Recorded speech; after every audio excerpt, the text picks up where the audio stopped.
to get started, I'm going to do something a little bit different and let my panelists introduce themselves, and maybe starting with Perry, who is one of our fabulous cosmetic chemist panelists for today. Hi, I am Perry Romanowski. I've been a cosmetic chemist for 20-something years, 25 more? Wow, I'm old. But I've formulated hair care products, skincare products. I work for big brands like Tresemme VO5. I have a background in chemistry, studied some biochemistry, and I have been doing a podcast and website called The Beauty Brains since 2012, maybe. So just a little while. Yeah, so I'm Anjali Mahto. I'm a consultant dermatologist based in London. I'm a spokesperson for the British Skin Foundation, which is the UK's largest skin charity. I sit on the executive committee of the British Cosmetic Dermatology Group, and I'm also author of a book called The Skincare Bible. And Nikki? Good morning. I'm Nikki Stamp. I'm a consultant cardiothoracic surgeon. I'm also a PhD candidate. My interest is in physical activity and psychology of motivation. And I have also written a book. Actually, I've written 2 books, and I have a real interest in science communication in the health space. And I do quite a bit of myth busting, which basically involves me getting very angry a lot. And you're in the future. And I'm in the future because it is 5 a.m. here. It's 5 a.m. on Friday morning. Everyone else is on Thursday night. And I've already been asked for stock tips and don't have any. Sorry. Jonathan, have you written a book as well? I have not. Am I the only one? Am I the only non-author on this panel? Yep. All right. I'll see myself out. But yeah, so my name is Jonathan Jarry. I'm a science communicator with the McGill Office for Science and Society in Montreal, Canada. So I do this full time. I sort of separate sense from nonsense for the public, looking at good science, bad science, and pseudoscience. My background is in molecular biology and human genetics. And I also co-host a podcast with a medical doctor called The Body of Evidence. And just to kick things off, I'm going to ask my first question, which is to everyone on this panel. With our global connectivity, internet algorithms, unscrupulous marketing, and the rapid pace of the media, how has this impacted our information marketplace? I can talk a bit about social media aspect of things because that's sort of where I spend most of my time putting my blood pressure up, I should say, I think is probably the most accurate description. But I think one of the things when you start delving into the role that social media has played in our information exchange, it's played a really big role. And it's played a really big role in accelerating misinformation and disinformation because these kinds of rumors and problems have been around forever, because you've always had, some aunt or some friend who will tell you something that's really not quite right. But the extent of the damage that can cause is quite small. It's that small friendship group. Whereas now you can put something out in the social media sphere and, it can go viral. It can really spread quite quickly, do a lot of damage. And because it appears to the public to be published, it gives it an air of authenticity.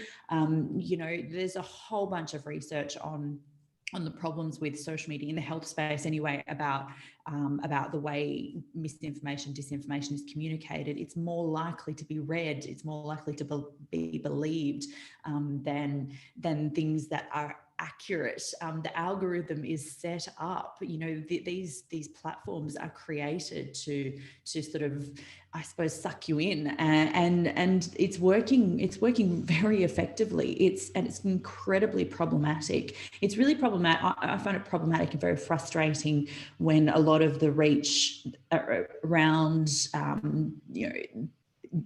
spreading information is really, the lion's share is held by people who are really sharing terrible quality information. And I think it is a massive problem. I will say in the last year, I think people are a little bit more aware of it. We've seen with the pandemic that, this kind of thing is a real problem, but, I don't think we should kid ourselves that this is something new and it's only a problem now. It's been a problem for a really, really long time. And, there has got to be some sort of shift in the way we either regulate social media, in an external fashion, or the way social media regulates itself. Something's got to give, because this is just getting out of hand. Yeah, I would agree with that. And if we're talking about the impact of the information on the marketplace, on the plus side, there's more information than ever is available to people. Unfortunately, more misinformation is available too. And it's an unfair balance. It is really a lot easier to make up misinformation than it is to correct misinformation that's out there. False headlines also, they really draw in readers in a way that true things don't. I always give the example of a headline, like if you're just clicking around social media and you see a headline that says, "Are baby shampoos causing cancer?" Or you see one that says, "Baby shampoos found to be perfectly safe." Which article are you going to read? You're going to read the more crazy one, and the more one that's probably based on misinformation.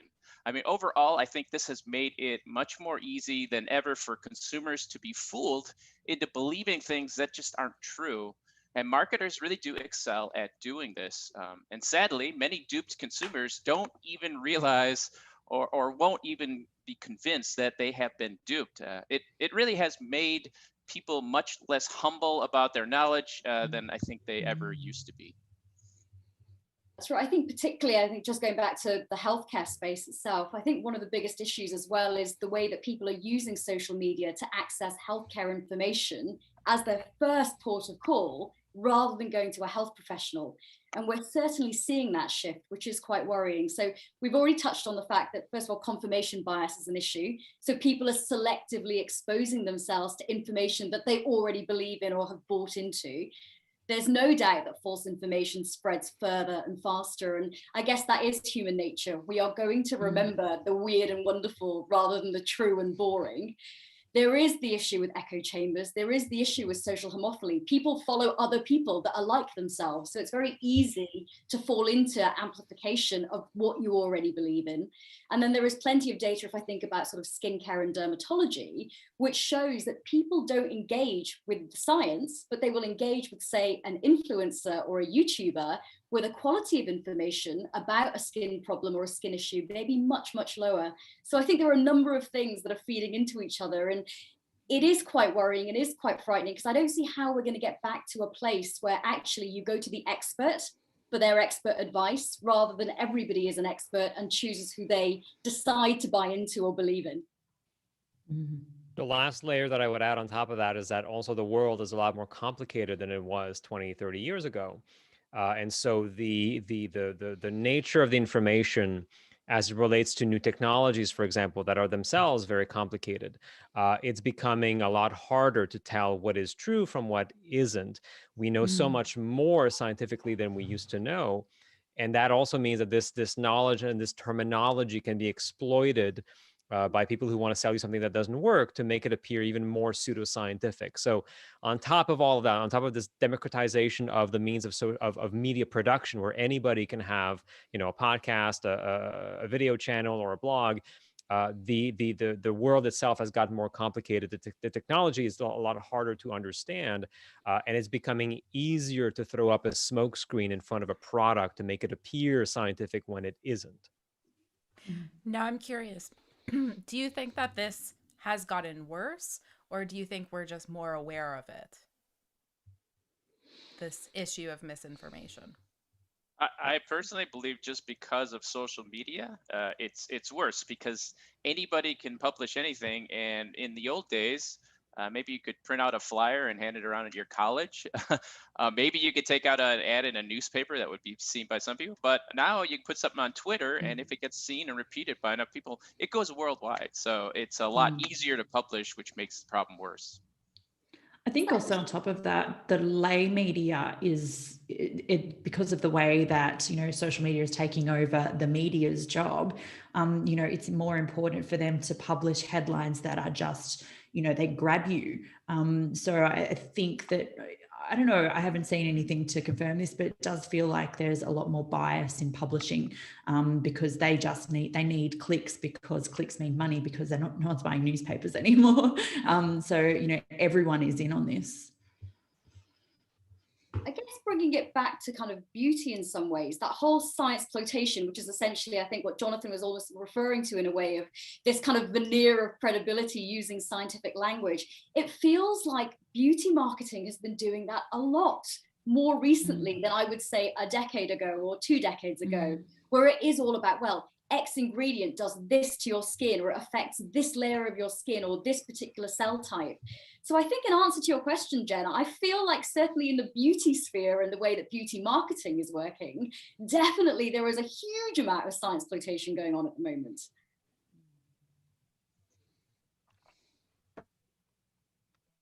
Jonathan, would you like to add on to this?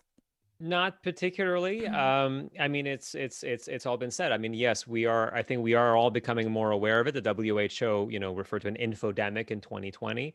I've experienced it myself with COVID-19. I mean, it seems like there's new misinformation about it every single week, and so it goes much faster than it used to. So yes, we're more aware of it, but there's also a lot more of it, and it is facilitated by these unmoderated spaces that we now have on social media, which have become de facto the new public square. And perhaps further amplified by this anxiety that we're now feeling, especially now in the pandemic. I'm sure that's not helping things. My next question is, what kind of challenges does the average person face when trying to decipher fact from fiction?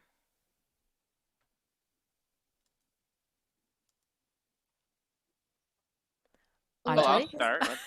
Or Perry. I would just say that here's a challenge. We need moderation, Jen. What is this? The challenge I think that the average person is going to face.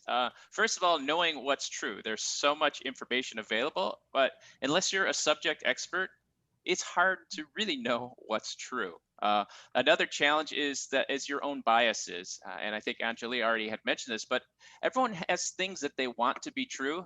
Most people are going to seek out the information that they want to believe. So if you think your salon brand shampoo is better than drugstore products, you're going to look for sources that are going to confirm what you already believe. But what if you don't know that your shampoo is for dogs, though? Right. It's not always clear from the packaging. And often it's the same product with a different label. I mean, what people really need to be doing, though, is they need to find information that challenges what they want to be true. But that's hard. Exposing yourself to things that conflict with your internal beliefs, it really feels uncomfortable. And it's uncomfortable to learn or that something you believe was wrong about any subject, and that it just makes it very hard.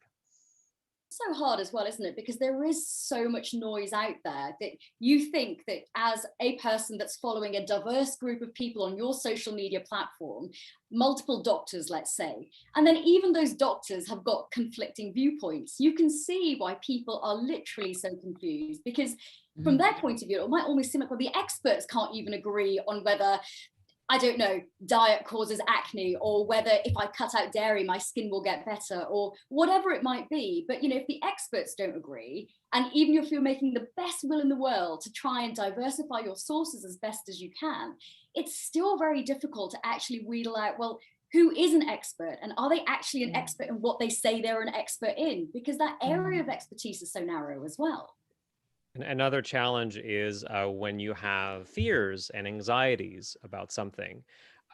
There's always somebody on the internet who's tapping you on the shoulder going, your anxieties are warranted, and boy, I can give you evidence that will back up those anxieties and possibly a solution for those anxieties. And so we are these emotional creatures, and when we go online and we have fears about aging, about how we look, but also about the pandemic and a wide variety of subjects that science touches, we always have these concerns, and there's a huge industry online that thrives on feeding off of these anxieties and validating them in quotation marks and giving you these solutions that may or may not be based in science.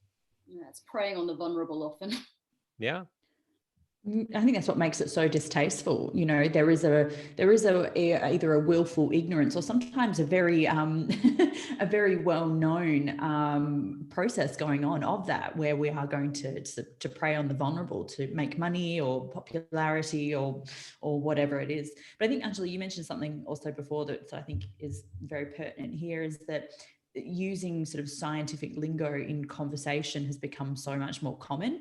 And by, inserting scientific or scientific sounding words in what you have to say adds this air of authority and an air of knowledge, which isn't actually there. And I think that makes it really difficult for people to discern what's accurate and what's not, because if I use big words, even if it's in a complete nonsense word salad, then it sounds right. It sounds like someone's telling you something accurate because it sounds smart. And if you sort of dig a little deeper, it's really not.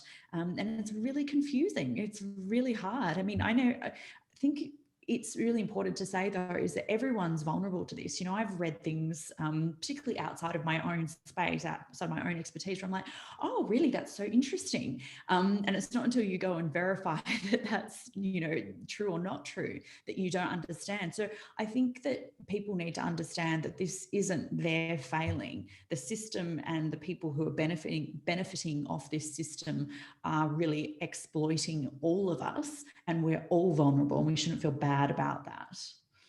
I think one of the other things, though, that the availability of information it's created this population of people that are just overconfident in their knowledge.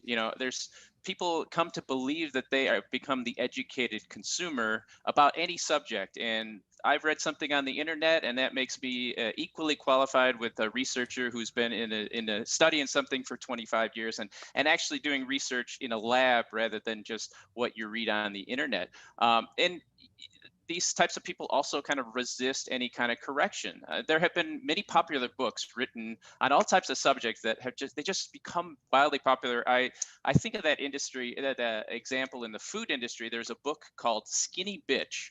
And it was filled with like dubious advice about nutrition and diet. And it was written by a model and her modeling agents. Now, they didn't have any background in this subject, but they wrote a book, and they were confident enough to write this book because I guess they were educated on the internet about it. And people sort of just follow that. I mean, the Food Babe is another great example of somebody who doesn't know about the subject but has complete confidence in talking about something. And it's sad because these are the people who will get popular followings. These are people who convince people, and consumers, they just are not discerning enough. If you look the part, right? If you look appealing to people, they will want to know what they can do to look like you, right? Especially in the beauty space, in the wellness space.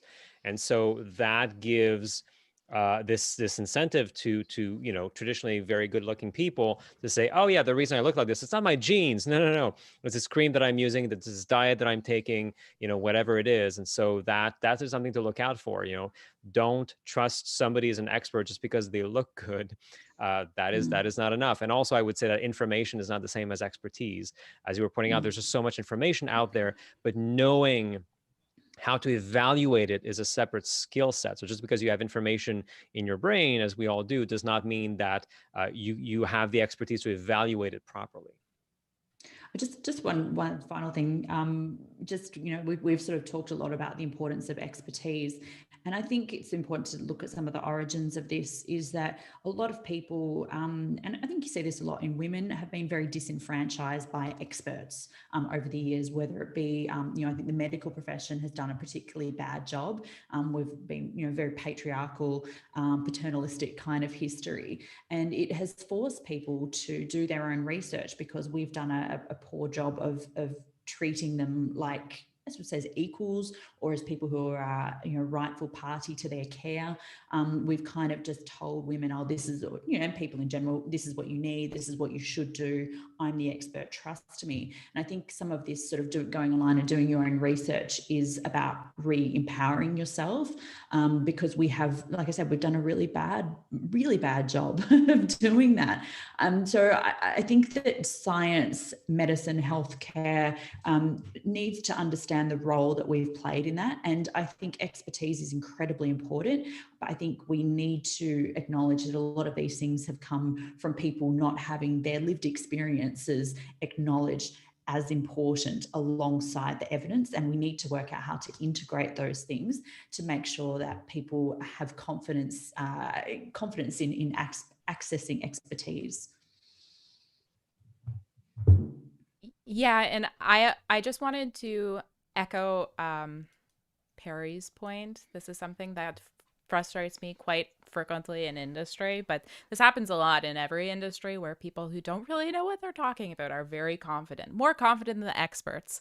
And then they get media attention or industry attention, and then they speak at conferences. They're brand founders with no expertise in this field, but suddenly they're the sustainability expert or health expert because they had this experience prior to launching a brand, but don't actually have any relevant expertise. So like that's so challenging when it's at seemingly legitimate events or in the media for people to see the difference between like this person isn't actually credible, despite the fact that they are getting this platform. But society does reward people that will say things confidently and definitively. And the problem with science is we know it's probably like this, but maybe it's like that. And wishy-washy answers like that are not compelling to people. If you say, you have to avoid milk and you won't get acne, well, that's something you can do. But if you say, well, it might reduce it by 30% chance, it's just not compelling. It's an unfair war that we're with, truth versus fiction, and fiction just has an advantage. Yeah, we have to make people more comfortable with this idea that science reduces uncertainty, but that there's always a residual uncertainty, and that's not something that the human brain is happy with. But I think for me anyway, it's been something that has brought a lot of calm to my life, making peace with this uncertainty. We had a really interesting point that I'd love your feedback on by Candy Snake. What about distrust of companies' products due to the fighting of negative health effects, for example, tobacco? Do you think these sorts of stories breed mistrust of experts? Yes. Yes. And that's kind of what I was alluding to as well before. We've hidden, like 30, 40, no, maybe a bit longer than that, but years ago, you could go to your doctor and they would say, do this, trust me, I'm the expert, without disclosing to you all the terrible side effects that you might have experienced. We've seen that play out. We've seen that play out in tobacco. We've seen that play out in thalidomide.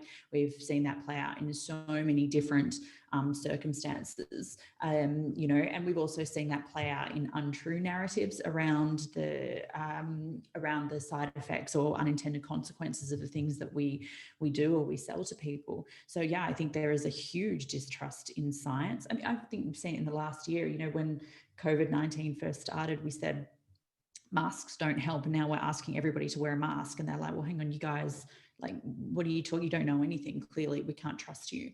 And it is a genuine risk. And that's why I think, as much as we are frustrated with people accessing disinformation or misinformation, it's happened for a reason other than people are exploiting it. And I think that's why it's so much more important than ever to be open and honest with our science communication. I would add, though, that the tobacco industry is a bit different than the cosmetic industry in that you have a product that is killing people. Like it's just and if the tobacco industry, they were motivated not to acknowledge that, because that would kill their entire industry. They have no product. In the beauty industry, for example, if there is an ingredient that is suspect, if there's an easy way to get rid of that ingredient and it makes people feel better, whether the science is good or not, we have some substitutions. And the beauty industry anyway, is very quick to switch that. And then they're very quick to start marketing stuff and saying, oh, my competitor is not switched, so they're not clean anymore, and you should buy our product. So there's a lot of market motivation by companies to make their products avoid any even hint of something that's dangerous. And I think that's a significant difference than like the tobacco industry, where their product is just killing people. So there's no defense there. This one is from Kylie, who said that I don't like stooping to low lows, but maybe we need communicators of real information to start using clickbait article types to get attention. What do you think? Yeah, I feel really uncomfortable with that. So if we think about a platform, for example, like Instagram, like I'm just going to think about the way that I use it. I want that platform to be a good platform of solid information. And I really think about all the stuff that I write. And often people don't want to read it because it is a visual platform. And I am fully aware that if I strip down to my crop top in a pair of leggings and I got my abs out, immediately that photo and that post would get a ton of engagement. It is utterly inappropriate, though, I think, as a health professional to do that. So it's so difficult because also a lot of the platforms that are out there where you're trying to put good information out as a communicator, they also don't work in your favor in terms of the algorithm, because actually nobody wants to read a massive chunk of text. They do want a yes or no, black or white answer. So I honestly don't know what the answer to this is, because I am constantly in a dilemma of, well, if I post my face, if I post like, you know, a bit of revealing body, it will gather more interest than this picture of, I don't know, a face cream and some text over it. So I feel like we're already on the back foot when we're trying to get good science out, because all of these algorithms are set up to actually not work in our favor. And the human brain is set up to do that too. The human brain is set up to not want that kind of thing either. It's hard. Yeah. I mean, with what Anjali just said, you know, the other thing I think is that we have that a lot of people don't have is we have professional requirements, and stepping outside of those requirements can result in significant harm to your career. You can be reported and things like that. So, you know, we have to remain professional. And I think, you know, it makes me feel uncomfortable. I've sort of stepped away from calling out things and companies and people specifically, because I know that there are a lot of professionals, healthcare professionals or scientists, particularly on Instagram, who have made a career out of calling people out quite aggressively, and, you know, quite, you know, that they're sort of basically calling them every name under the sun. And I just think that is potentially harmful. I find it harmful for me because I'm thinking you're just turning me into an angry little troll. But also I think that it kind of diminishes your professionalism, and potentially diminishes your professionalism in the eyes of people you're trying to reach. And I feel really uncomfortable, even though I know I would get a lot more engagement, Anjali, like you, if I, you know, wore something, you know, undoctory like, if I had a, you know, a really salacious headline or something like that. But I've really gone off that kind of Instagram performance. I think it's, you know, I think it's ineffective, and it just riles up the crowd in a different way, and it doesn't necessarily communicate your point. Because sometimes I do have kind of bold headlines. For example, it's okay to have lead in your lipstick. Parabens are safe. I forget what the headline is. That the headline that I put. Oh, no, paraben free is not the cautious option. Just a quick kind of non-nuanced debunking statement, and then add nuance into the body of text, which unfortunately does require people to actually read the text. Otherwise, it might come across as non-nuanced.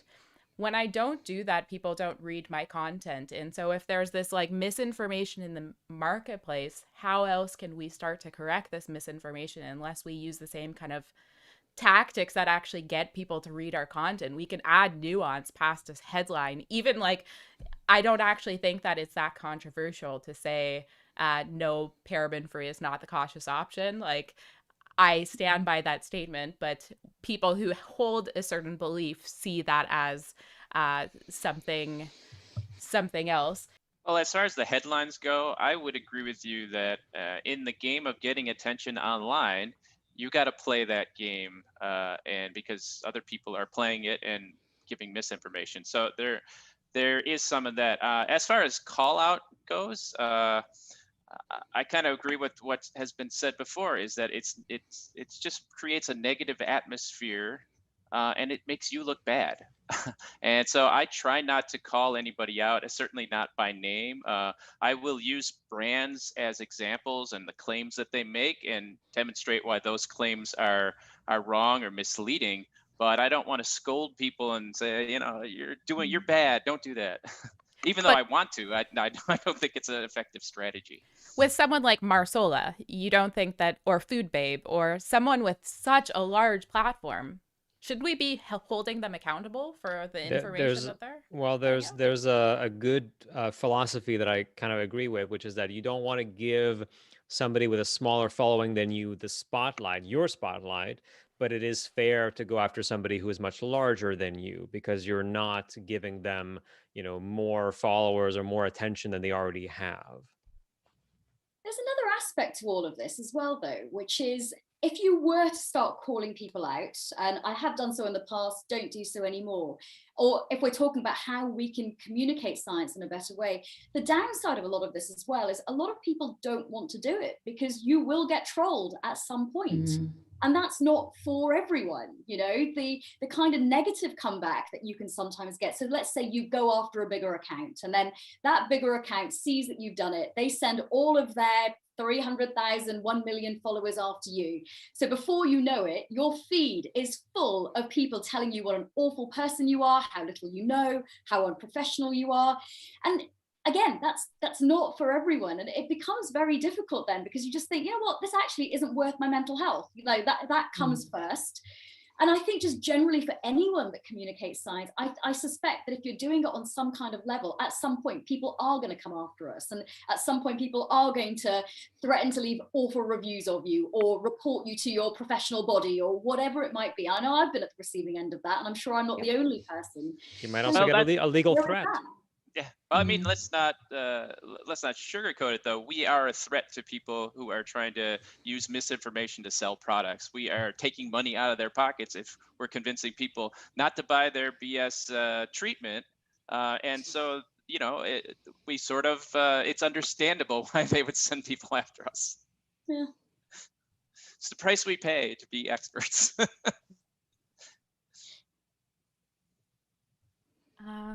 So my next question, coming back to my original questions that I sent you, how do these challenges impact society, health outcomes, and industry?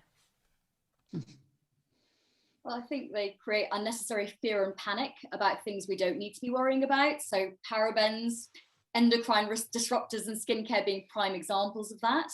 I think that particularly with a lot of skincare dermatology stuff, it leads to a delay in treatment. It can lead to delay in diagnosis and the right treatment. So a common example of this is people spending hundreds of pounds on the right face wash for their acne or their pigmentation, when actually what they need is medical treatment, not spending all their money on those products.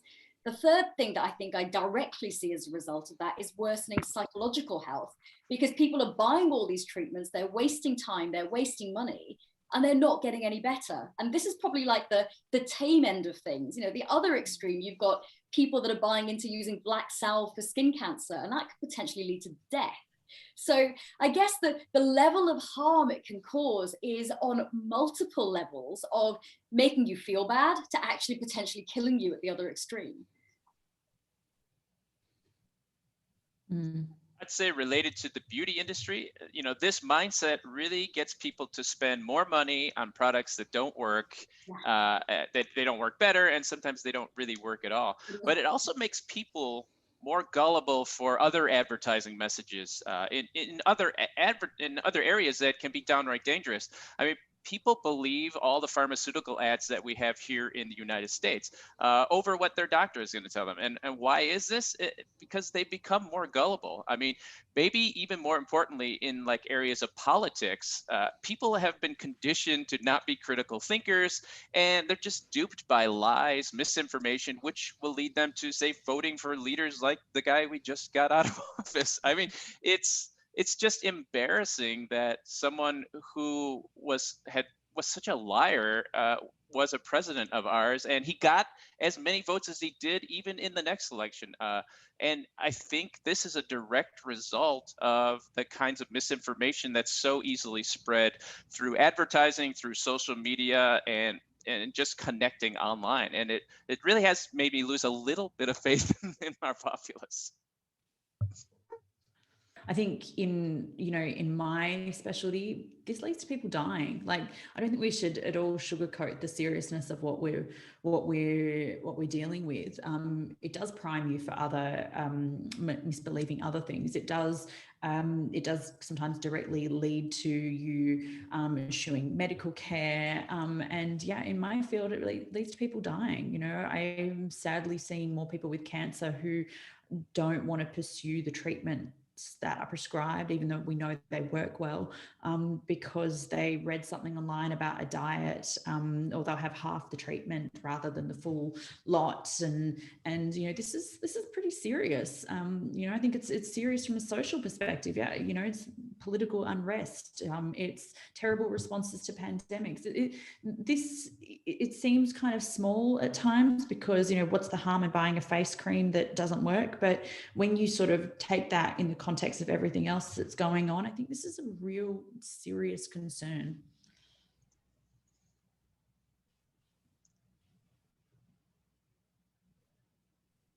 And then my next question is, you can find an expert, even MD or PhD scientist, who will support any viewpoint. How do we know if an expert is actually reputable? I mean, oh boy, go ahead. This is a really difficult one to answer, really, isn't it? But I mean, I think from a dermatologist's point of view, if one is looking for a dermatologist, then I would say, first of all, are they a member of a professional organization? So in the UK, if you're looking for a derm, are they a member of the British Association of Dermatologists?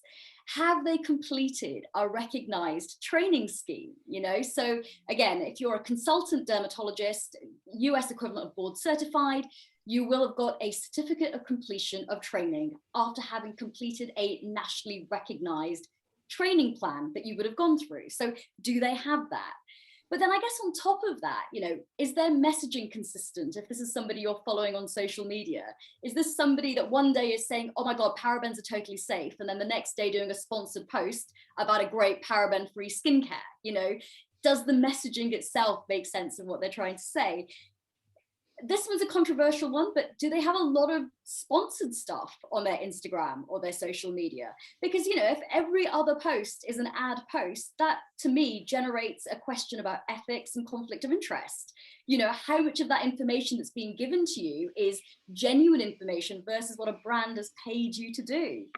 And then I guess on top of that, how are these people portraying themselves? Like, I sometimes see accounts where people will say, oh, I'm the UK's top doctor in X, or I'm the UK's go-to expert for rosacea. I mean, quite honestly, if you have to be telling people that you're the expert, you're probably not the expert. So I think there's that to consider as well. So I guess none of those individually kind of hold up as much, but I think it's looking at that whole picture. But even then, we all know that if you put doctor in front of somebody's name, there is that authority bias that goes with it. And I am sure that we have all seen a lot of people that have got that doctor title give some really questionable advice. And often a lot of that comes around lifestyle, or treating illnesses with food, or treating skincare with food, which seems to be a big one that hits my radar. But I think the honest answer is it's really difficult. You mentioned the British Association of Dermatologists, correct? Yeah. But that spells out bad. I mean, it's in the name. You can't trust them. I mean, come on, it's right there. It's a conspiracy for all to see.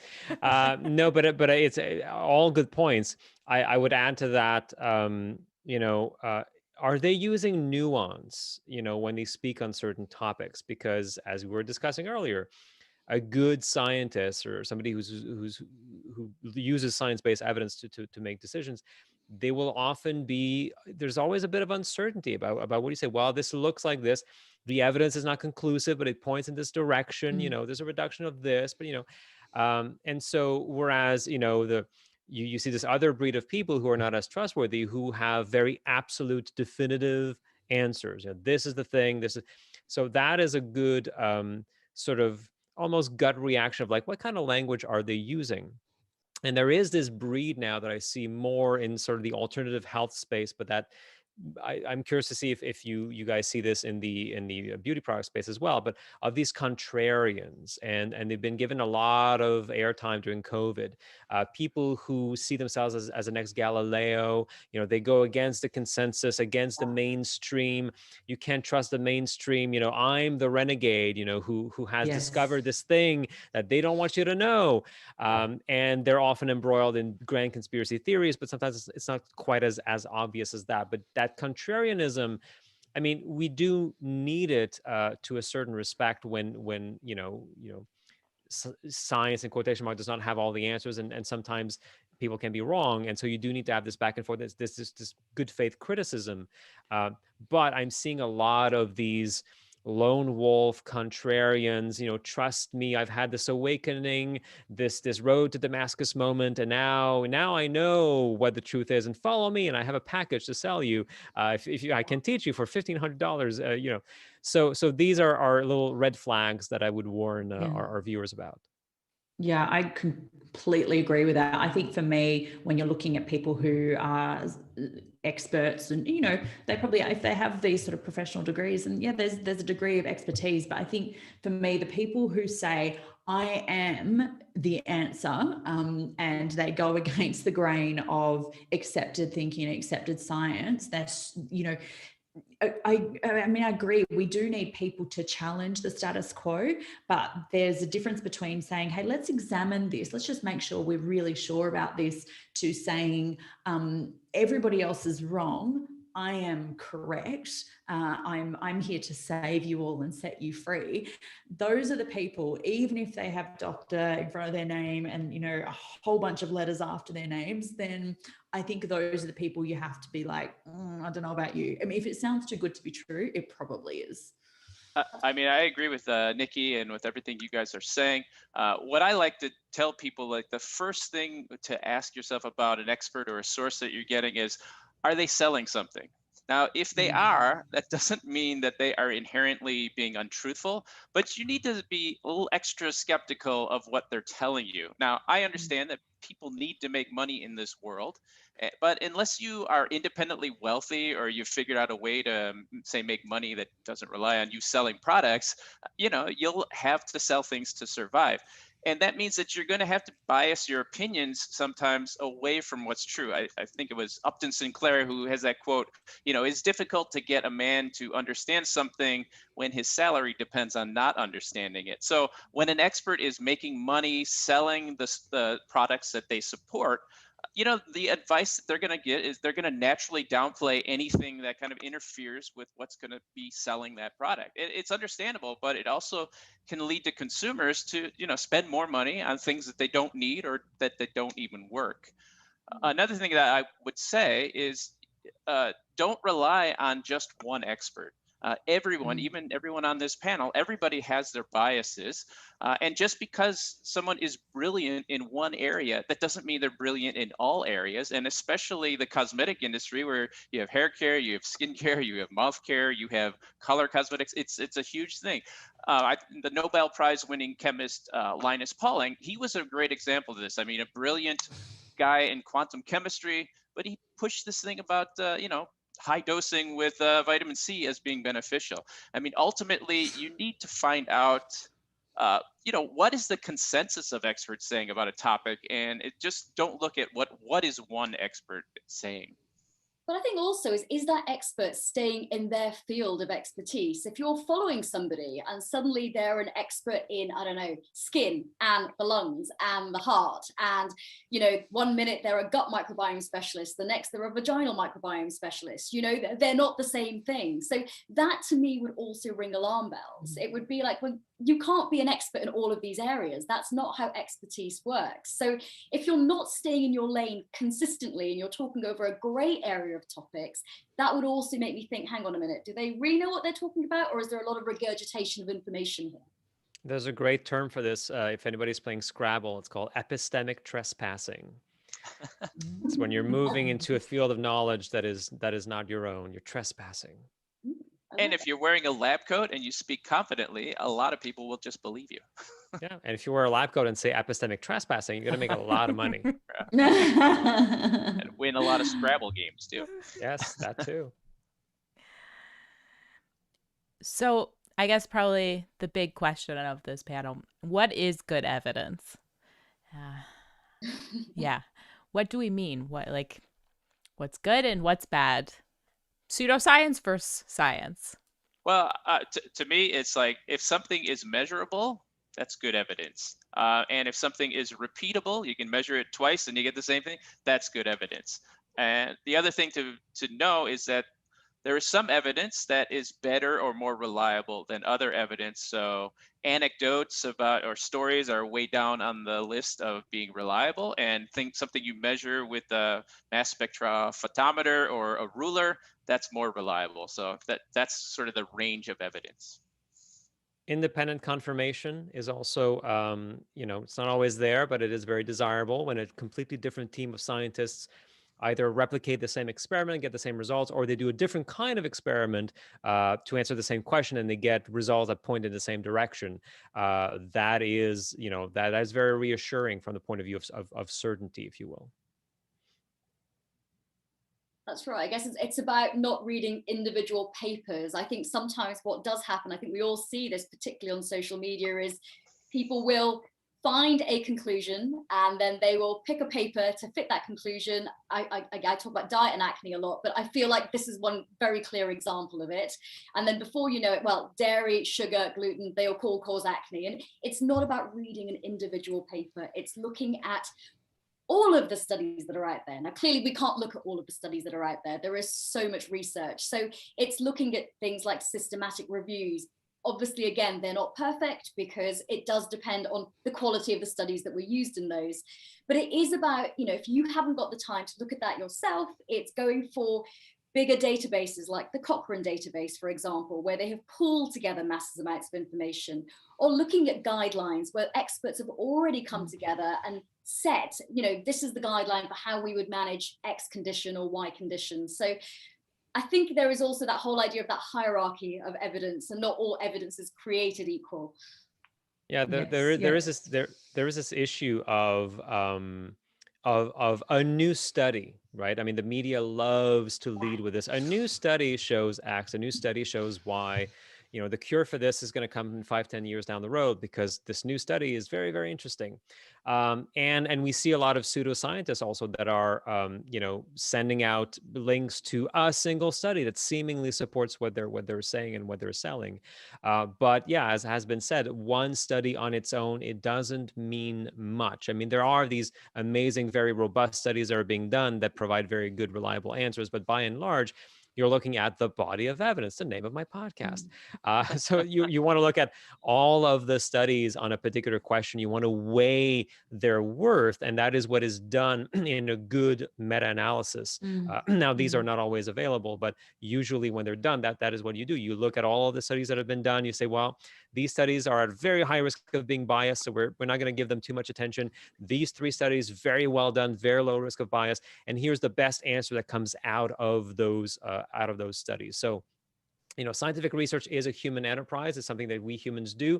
Therefore, there are biases there. There are bad incentives in the system. So you can't rely on a single study. So you really have to look at all of the studies that have been done, looking at the best ones. And that is the best answer that we have right now. There's always a possibility that some further studies could say, actually, that was wrong. And that's the thing about science that so many people find frustrating, is that it's about reducing uncertainty, but it never goes down to zero. So you have to make peace with the fact that, science will change, recommendations will evolve based on new science. That is okay. That's the best that we can do. But it's interesting. I also, sorry, go on, Anjali. No, it's okay. Keep going. I was just going to say, it's interesting though, because you often see, I see experts that are, showing, well, this study showed this, and they're doing that on their social media, be that Twitter or Instagram. But I think there's also a big difference between an expert rewriting the conclusion or the abstract of a study to back their point versus somebody that's actually critically appraised that. And again, I think that comes back to the point of nuance as well. It's like, has somebody actually looked at it and said, well, actually, this bit was good, that bit wasn't so good, this is what we can tell, this is what we can't tell so much. And I think that there is this idea that you follow a medic or an authority, for example, and you're like, oh, but they quote studies all the time. It's like, yeah, but are they just literally just rewriting the abstract out? Because that's not very helpful to anyone as well. So it is actually looking through that thought process of, have they really thought through this information that they're disseminating to everybody else as well? One of the things I get asked if I get asked to say on social media, does X cause Y or something like that, and my answer will be, it's very scientific, there's no evidence to show that that is the case. So does, roses cause cancer or something like that? I'm just using a ridiculous example there, but you'll say, look, we don't have any evidence to support that that's the case, so it's unlikely to be. And people will sort of latch onto that and say, see, you said there's no evidence, there's a possibility that there is, and you're wrong, and you're lying to me, and you're keeping the truth from me. I'm like, no. That's maybe that's my shortcomings as a communicator, but not going down that definitive pathway that a lot of people who communicate pseudoscience or misinformation would say, no, that's not the case. But yeah, I think that it's come up a few times now that there is a degree of uncertainty, but it doesn't mean that a lot of the time we do have a pretty good idea of where the lay of the land is, what is true, what isn't true, what is likely to cause X, all that kind of thing. So yeah, I think having that uncertainty, that comfort with that uncertainty and comfort with change, I think we need to start framing, we've talked about this as well, that, if science changes, rather than seeing that as some absolutely, mind-altering, world-ending problem, I think that's fantastic. I think that is an amazing testament to, the curiosity of humans, to the robustness of our system, to evolving technology and measurements and thinking. Science changing is amazing. I think it is the best thing we could ever hope for. And it's that asymmetric warfare that we're part of, is that the people that are definitive about things, that's what people want to pay attention to. But the people who actually know stuff know that there's shades of gray. The other unfortunate thing that I think about evidence is that the evidence that's most compelling and demands the most attention, it's usually not good evidence. Our brains seem to be specifically wired to care more about the stories than objective measurements. I think of people, when you're looking to donate to a charity, people are more likely to help some single person with some single thing than they are to donate to a cause that's going to help save the lives of millions of people. It's just, our brains are not wired. We're wired to do stories, and we're just not naturally scientists in the way that is going to be helpful to digging at what's really true about the world. Yeah, and I guess along Nikki's point, something that I hear a lot with respect to synthetic ingredients, and we have a large body of evidence for certain ingredients being safe as used in cosmetics. But then people are like, well, we don't have evidence to show that they're dangerous yet, but we need more studies. But then they don't have that kind of pressure for ingredients that they just seem to think are just inherently safe, like natural ingredients. That's the other thing that we have to fight against, is our brain's predisposition to believing logical fallacies. And the biggest one, in the beauty world, but also in sort of the alternative medicine world and wellness in general, it's the appeal to nature. Right? Yes. We are just wired to think that anything that is natural is safe for us, it is beneficial for us. And anything that is made in a lab, it's bad, it's synthetic, we didn't evolve with this thing, therefore it's going to cause harm. Whereas, as we all know in this panel, it's not that simple. There are natural things that are very toxic to us. There are synthetic things that are perfectly all right with us. And so all of these things have to be tested individually to see how safe they are. But, whenever you see this, the word natural being put on something on a label, somebody, the photo of a forest and the sun setting, it generates this emotional, instinctual reaction in us of like, Mother Nature, yes, this is what we need to strive for. But being eaten by a lion is perfectly natural, and we should not seek it out. So these are things to keep in mind when you see the word natural. I don't understand this natural obsession. I have to be honest. This is not me as a scientist or medic. Nature is literally geared up to kill us. I mean, come to Australia. Everything you touch is ready to kill you. It's true. You should see my garage. It's full of spiders and there's snakes down the road, and you get eaten by a shark. I'm like, nature sucks. I wonder if to kill us. I wonder if Australians are less likely to fall for the appeal to nature because they see all these dangerous creatures all around them. No, I think we're more like like it's a challenge. Like bring it on. We've wrestled snakes. We'll try your natural face cream.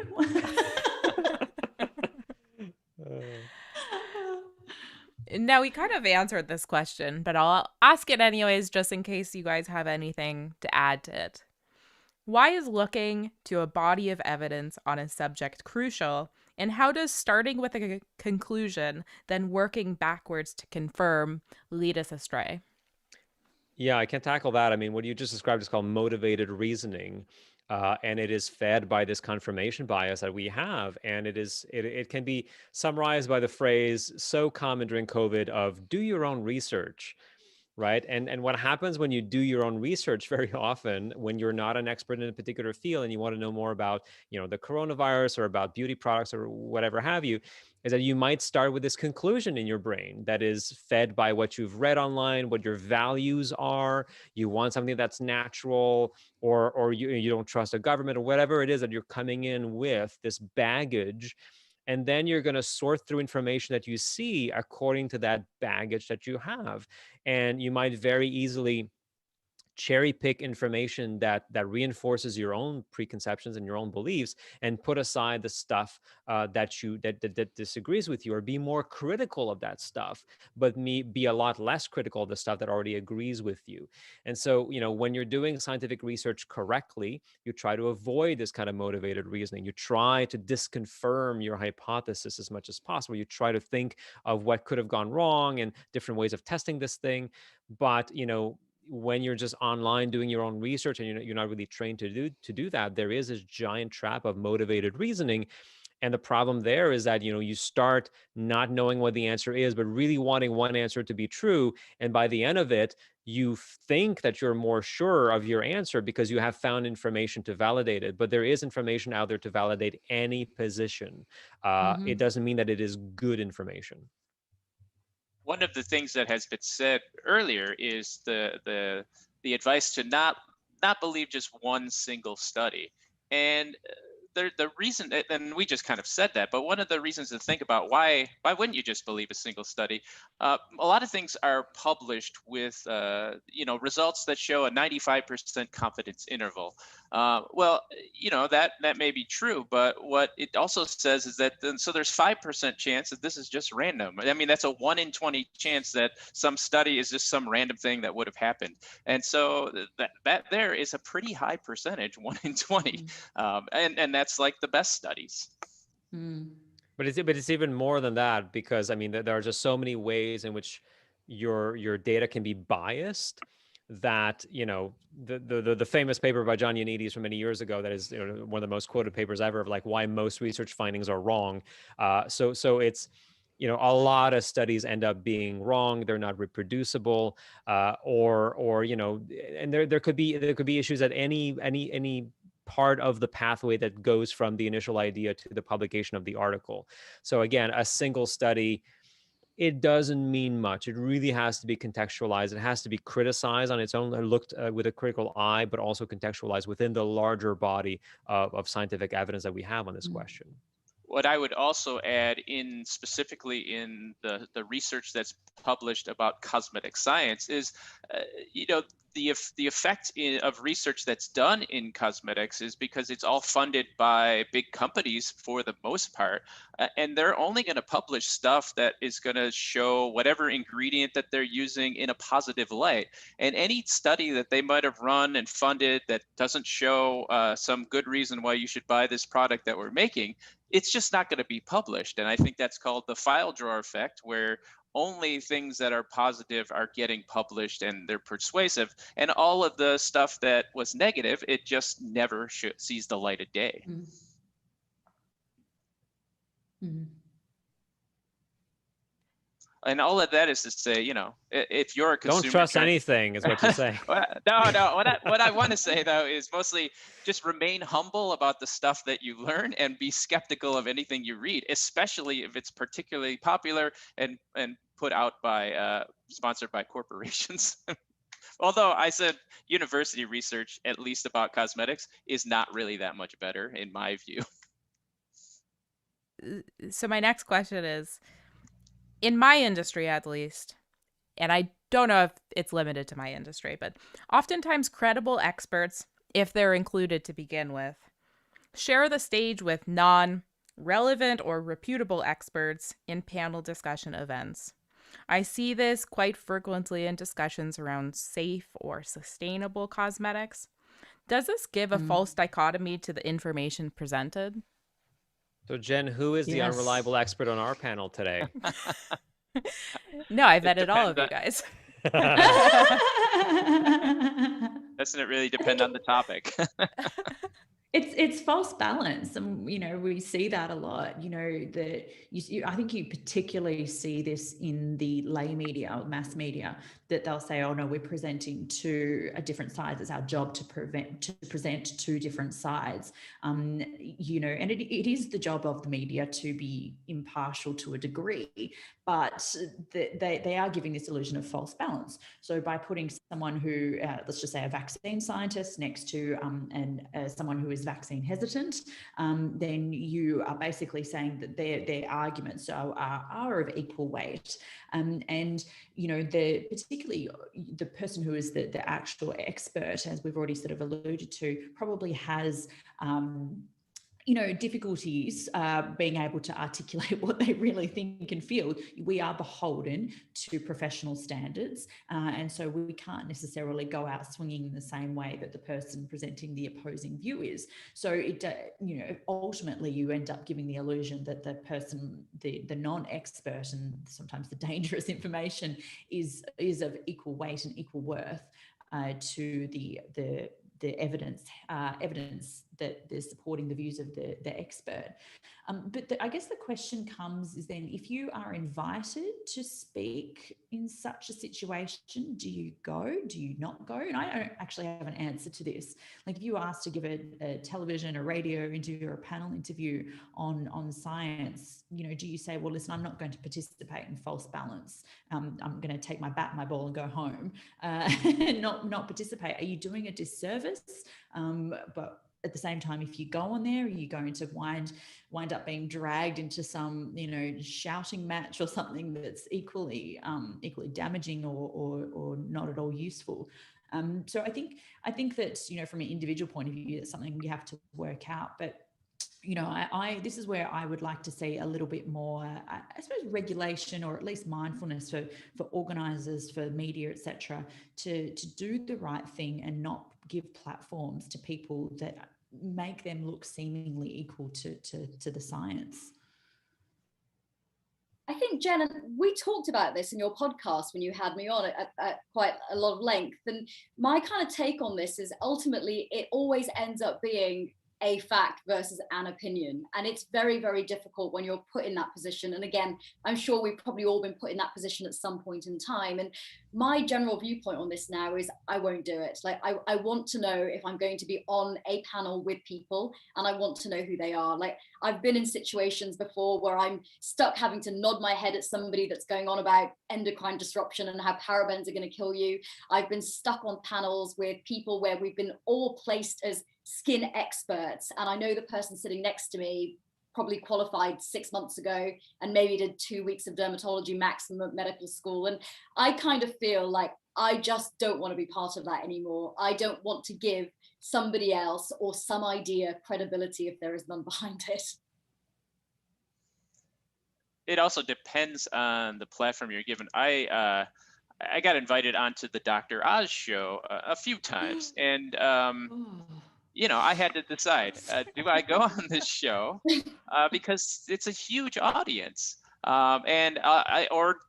I say, this is just quackery and I can't be associated with it? And ultimately, I made the decision that I would go on there, and as long as I was communicating things that were true to the audience, I mean, at least that tiny piece, they were still getting good information. But I mean, that's the best that we can do, and we don't have control of it. One of the problems with conferences and shows and things is that being a good communicator on social media or being able to give good presentations doesn't always coincide with being a good scientist. I mean, being able to, just because you can get up in front of an audience and be entertaining and have keep people's attention, that is a different skill set than going into the lab and crunching data and stuff. And communicating science it's just a different skill set. So that means that the people that are going to get attention, they just may not be the people whose opinion you should necessarily be listening to. And it's very difficult.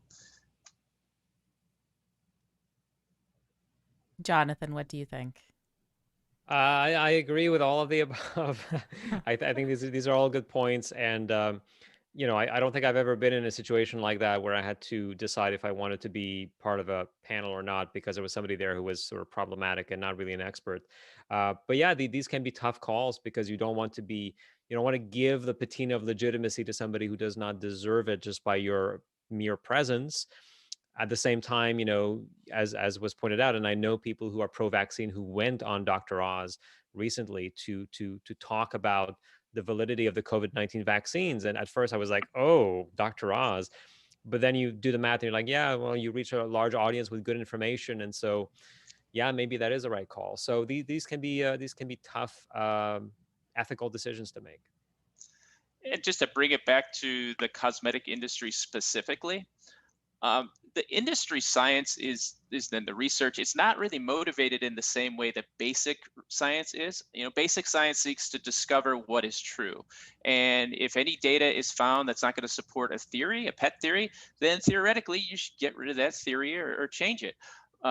Basic research begins, or at least it should, with an open mind. Now, industry science is more like a court of law.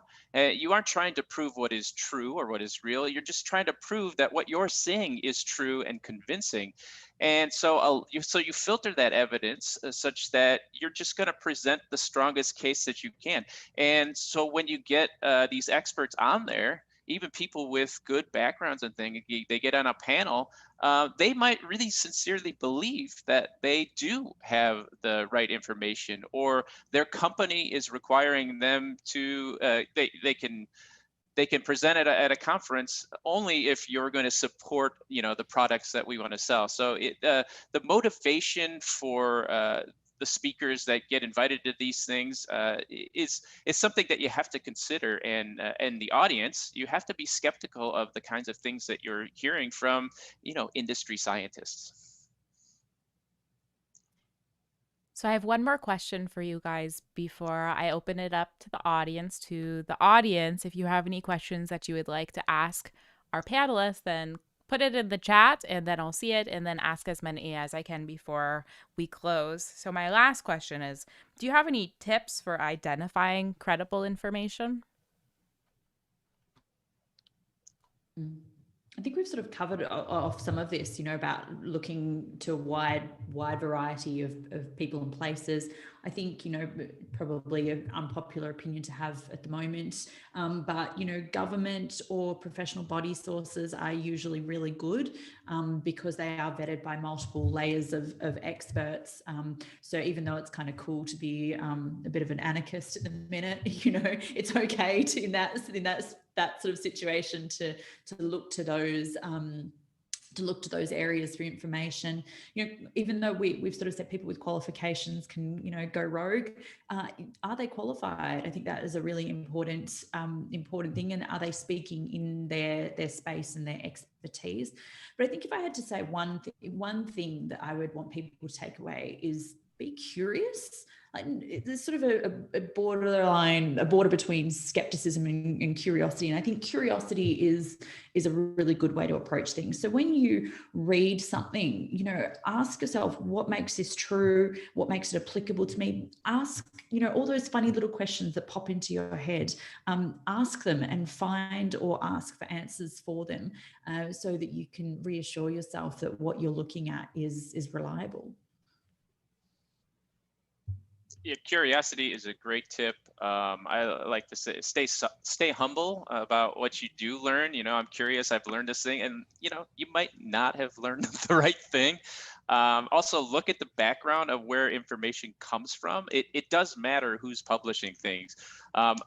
You talked about curiosity and skepticism. I think it's important to be skeptical, as you might have heard, but it's also important not to become a cynic. I might sound like a cynic about things, and maybe about beauty product information I am, but in other areas, I try not to be cynical, but be skeptical, you know, because there's a lot of information that is out there. It's published for a reason. Often that reason is trying to get you to buy something. So, you know, always look for that. And one of the things specifically about the cosmetic industry, the field is complicated. In my view, it's much more complicated than even something like quantum physics. You know, quantum physics sounds very complicated, but there are, you know, mathematical equations that, you know, are verified. But in cosmetics and skincare, hair care, you have to take into consideration when you're making products, chemistry, physics, biology, psychology, economics, the environment, and there's just so many subjects that it's just so very complicated. And getting answers to basic things, it costs money and it costs time. And you know, the cosmetic market is not really the area where you're going to necessarily find what is absolutely true. You're going to find what is true that it'll sell products for me. And that's just kind of the way, if you go into it looking at what you're learning about cosmetic products like that, you can protect yourself as a consumer and, you know, maybe not be buying products that you don't have to spend as much money on. I think if you're following a ton of doctors or medical professionals for medical advice, which I know a lot of people do, then I think you do also need to make sure you have checked that background of that person's expertise. And one of the ways that can be done, certainly for anyone from the UK, is to look at the GMC, General Medical Council register. All you need to have is the doctor's name. You can put it into this register online and it will tell you the year that doctor qualified. Now, expertise doesn't happen overnight. It takes years to become an expert in something. There are no shortcuts. It takes a long time to kind of get your clinical experience, to get your communication skills to be able to do that. So if your expert that you're following, you go off to the GMC register and see they qualified a year ago or 2 years ago, or they're not on any specialist register, that should ring alarm bells of, well, are they an expert? Have they done enough in this topic to be able to portray themselves in that way? So I think that, you know, checking professional registrations and governing bodies like that, if you're able to do so, is a really useful thing as well.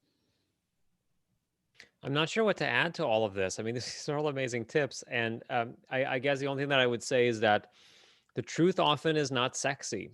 You know, we see all these influencers that are using sex appeal on Instagram. They're relying on, you know, intellectual shortcuts and or fear-based marketing, but often just going on a good professional body's website and looking at their statement on a particular, you know, ingredient on a particular intervention. You know, it's not sexy, but it's usually the best answer that we have. And so as somebody that I spoke to recently about expertise would say, you know, we have to learn not to be drawn to sexy when it comes to good information. Like that is probably the wrong shortcut to rely on. And I think it's also one more thing that I think is important to know is that there are a lot of things we don't have answers to. They might seem like, there's this simple thing we have a good answer to, like, how do you cure acne? Well, we have some answers, but we don't really know in every case, right? I think sometimes consumers expect that scientists and experts have answers to things, but there's a lot we just don't know.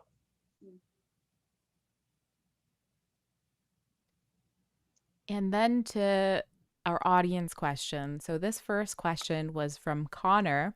And again, if you guys have any questions, put it in the chat and I'll ask them. But they wanted to know, what suggestions do you all have around approaching the aversion to nuance? How do you tailor an approach such that people who crave definitive answers will at least somewhat be satisfied? Hard question. Yeah, Tough question.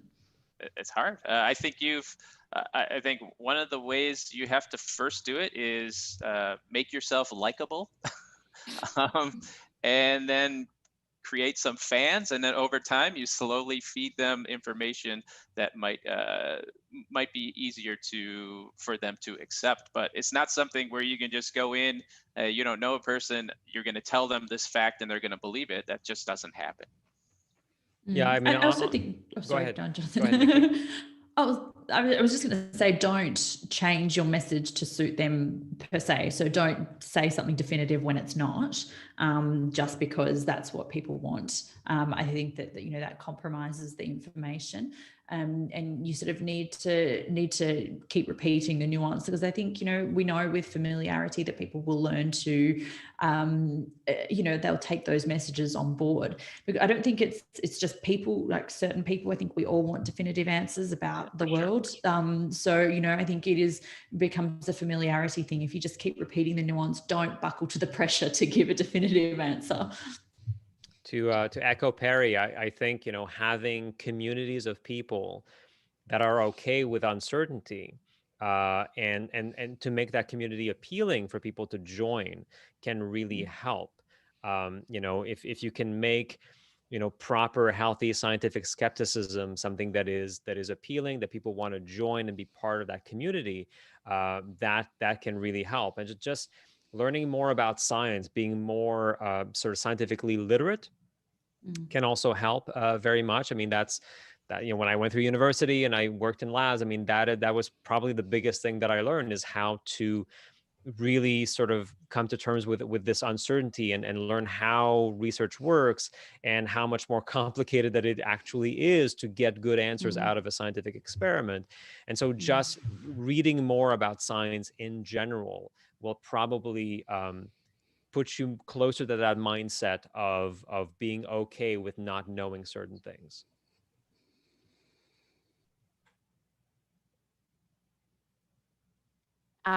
Okay, so then my next question is from Amy, who asks, other than peer-reviewed or scholarly sources that aren't even written for most of us, where can we find trustworthy information? So for skin, I'm going to talk about the BAD website. There are loads of fantastic patient information leaflets on there that can be accessed. If you're looking for skin advice for particular skin problems, there's an excellent New Zealand website called Dermnet, which has got photos on it. So I guess as a general rule, you're looking again at professional bodies and the information that they produce. That is an excellent starting point. I think the second place, actually, probably just generally in terms of skin, I wouldn't go straight to kind of like support sites like rosacea.org or the acne support website, because a lot of those have a lot of patient information with people giving their experiences. Not that those experiences aren't valid, but if you're trying to make sure the quality of the information that you're getting, there needs to be some level of somebody also monitoring that information that comes from a scientific background as well. So professional bodies, professional sources. If you're talking about ingredient safety, for example, I would look at the CIR in the United States. In Europe, the SCCS publishes safety data and toxicology data, and try to avoid the landmines of the popular NGOs, which they package everything up into this nice little package, and they spoon feed you with a rating and a number and a color system, and just realize that information is not always simple, and it's not always simple to communicate it. It's that unfairness. For cosmetics, I also really like the PCPC for something that is If you don't want to look at technical information from the CIR and SECS, they have cosmeticsinfo.org. Have you looked at that? It's really quite good. Yeah, I would, if you want something like really easy to read, they've got a great resource there. And then the CTPA website in the UK as well. That's another good one. Yeah. This next question is from Anon, who asks, is there any research being conducted on the efficacy of traditional herbal cosmetics and skincare practices? And perhaps this can also include traditional medical practices for natural health remedies. So is there a research being done? Do they work based on placebo? Why have traditions been passed down from generation to generation without any backing? Or maybe we could cover traditional evidence, comparing that to scientific evidence, and perhaps the power of scientific evidence for validating efficacy for treatments. But the question was around, is there evidence or research being done around traditional ingredients for both cosmetics, as well as, I'm just adding in, just to make it more broad, for internal supplements like natural health products? It's a very, I mean, this could be an entire discussion. So I don't want to open up this giant mess of a thing too much, but what I will say is that it's important to keep in mind that modern science is a fairly recent phenomenon. If I talk more about medicine, which I'm a bit more familiar with, even though I'm not a medical doctor myself, the idea of evidence-based medicine is quite recent. The idea of running clinical trials to test interventions in pharmaceuticals dates back to the 70s, 80s. It started to become very common in the 90s. So it's a very recent thing. So before that, you're relying on a lot on authority, individual practitioners who were saying, well, this seems to have worked for my clients or my patients. A lot of oral tradition, and that was basically it. And it's not just traditional kind of folkloric interventions that were subject to that, but it was also medicine itself. I mean, using leeches and you doing bloodletting. I mean, this happened for hundreds of years because there's nothing else, and it seems to work because some people survive it and some people get better, and therefore there's nothing else, so you keep using it, right? So are there studies of like natural interventions? I'm not familiar with the cosmetics angle on this, but yeah, there are for some of them. They're not always very good studies though, so you have to be careful when you're looking through that body of evidence to really, if you have the experience to really look at it from a critical perspective. Is this a good study? Was this methodologically sound? And there are, like Cochrane reviews, for example, of a lot of natural based interventions, or more like traditional folkloric kind of medicine type of interventions. And a lot of the times they will say the studies were of low quality, at very high risk of bias, and so we can't really conclude anything.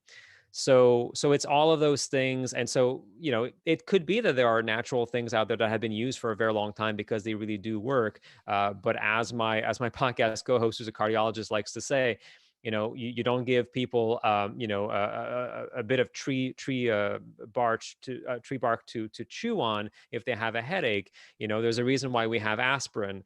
And so these natural plants, for example, they have hundreds of chemicals in them, and it may be that one of them has some kind of activity that is of interest to us.